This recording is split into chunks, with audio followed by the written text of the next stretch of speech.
ರಾಜೀನಾಮೆಯನ್ನು ವಾಪಸ್ ಪಡ್ಕೊಂಡಿದ್ದಾರೆ ಯಶವಂತರಾಯಗೌಡ ಪಾಟೀಲ್ ಅವರು. ಕ್ಷೇತ್ರದ ಜನರ ಜೊತೆ ನಾನು ರಾಜೀನಾಮೆಯನ್ನು ಹಿಂಪಡೆದಿದ್ದೀನಿ. ಯಾವುದೇ ಸ್ಥಾನಮಾನಕ್ಕೋಸ್ಕರ ಯಾರ ಮನೆ ಬಾಗಿಲಿಗೂ ಹೋಗೋದಿಲ್ಲ ಹೀಗಂತ ಯಶವಂತರಾಯಗೌಡ ಪಾಟೀಲ್ ಅವರು ಹೇಳಿದ್ದಾರೆ. ಫೈನಲಿ ಡಿಕೆ ಶಿವಕುಮಾರ್ ಅವರ ಮನವೊಲಿಕೆಯ ಬಳಿಕ ಯಶವಂತರಾಯಗೌಡ ಪಾಟೀಲ್ ಅವರು ತಮ್ಮ ರಾಜೀನಾಮೆಯನ್ನು ವಾಪಸ್ ಪಡ್ಕೊಂಡಿದ್ದಾರೆ. ಯಾವುದೇ ಸ್ಥಾನಮಾನಕ್ಕೋಸ್ಕರ ಯಾರ ಮನೆ ಬಾಗಿಲಿಗೂ ಹೋಗೋದಿಲ್ಲ, ನಾನು ನನ್ನ ಉಸಿರಿರುವವರೆಗೂ ಕಾಂಗ್ರೆಸ್ ಪಕ್ಷದಲ್ಲಿ ಇರ್ತೀನಿ ಹೀಗಂತ ಇಂಡಿ ಶಾಸಕ ಯಶವಂತರಾಯಗೌಡ ಪಾಟೀಲ್ ಅವರು ಹೇಳಿಕೆಯನ್ನು ಕೊಟ್ಟಿದ್ದಾರೆ. ರಾಜೀನಾಮೆಯನ್ನು ವಾಪಸ್ ಪಡೆದುಕೊಂಡ ಬಳಿಕ ಅವರು ಕೊಟ್ಟಿರ್ತಕ್ಕಂಥ ಮಾತಿದೆ. ಅಧೀಶರುಗಳು ಮತ್ತು ಅನೇಕ ಜನ ಸಾಹಿತಿಗಳು, ವಿಚಾರವಂತರು ನನ್ನ ಜೊತೆಗೆ ಸುದೀರ್ಘ ರಾಜಕಾರಣದಲ್ಲಿ ನನಗೆ ಮಾರ್ಗದರ್ಶನ ಮಾಡಿದ್ದಾರೆ.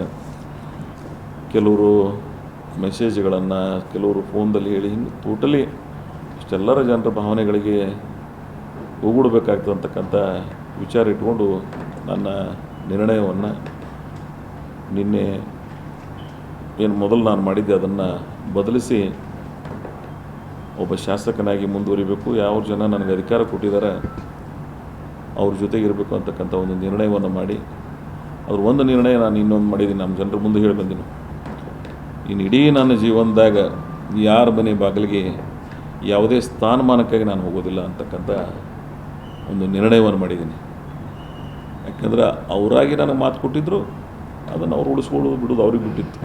ಆದರೆ ಇನ್ನು ನನ್ನ ರಾಜಕಾರಣದ ಇತಿಹಾಸದೊಳಗೆ ಜನರ ಮತಗಳನ್ನು ಬಿಟ್ಟು ಯಾವುದೇ ಅಧಿಕಾರಕ್ಕಾಗಿ ಯಾರ ಮನೆ ಬಾಗಿಲಿಗೆ ಹೋಗ್ತಕ್ಕಂಥ ಪ್ರಮೇಯ ಬರೋದಿಲ್ಲ.